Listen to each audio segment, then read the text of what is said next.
labą. Kai nori rūšiuoti, turi tam skirti labai daug laiko. Kol visus indėlius išploviau, kol etiketės visas nulupsiu, tai jau turbūt ir sutems ir vakaras ateis. Rūšiuoti labai sudėtinga.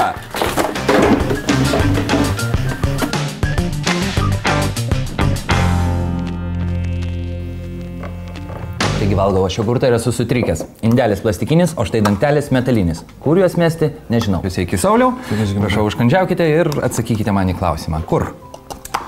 Na tai jogurtas yra supakuotas į plastikinį indelį. Tai natūralu, šį jogurto pakelį reikėtų mesti į plastiko konteinerį. Bet? O metalinis dangtelis išmestas į plastiko konteinerį. Labai keista. Kodėl vat nėra metalinių konteinerių? Negalim pristatyti 5, 10 ar 15 konteinerių skirtingoms rūšims.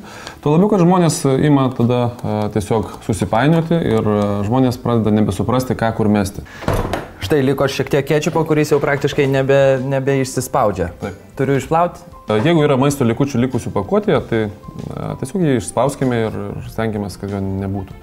Tačiau jeigu tai yra iš tiesų labai mažas kiekis ir ten tiesiog lašiukai, tai tikrai nevarkite, neplaukite. O štai plastikiniai buteliai. Jie nedažniausiai visą laiką yra su etiketėmis, kurios yra ne iš plastiko, iš popieriaus. Tai dabar aš turiu visus, reiškės, tuos popierėlius nuplėšti, dėti prie popieriaus, o plastiką prie plastiko. Perdirbimo technologijos leidžia atskirti gamybinėme procese būtent tas etiketes ir jums yra žymiai paprasčiau geriau prisiminti vieną paprastą taisyklę, jog išgėrus buteliuką neišmesti jį, o tiesiog paimti, sulankstyti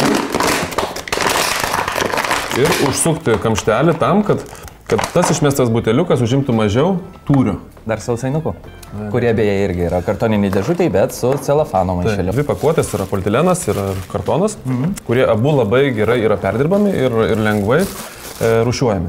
Plastiko gabalėlis tikrai būtų gerai talpinti su plastiku, o kartono prie popieriaus. Prie popieriaus. Taip. Taigi mitas sugriautas, kad rūšiuoti yra sudėtinga. Tai yra visai nesudėtinga, paprasta ir netgi visai įdomu.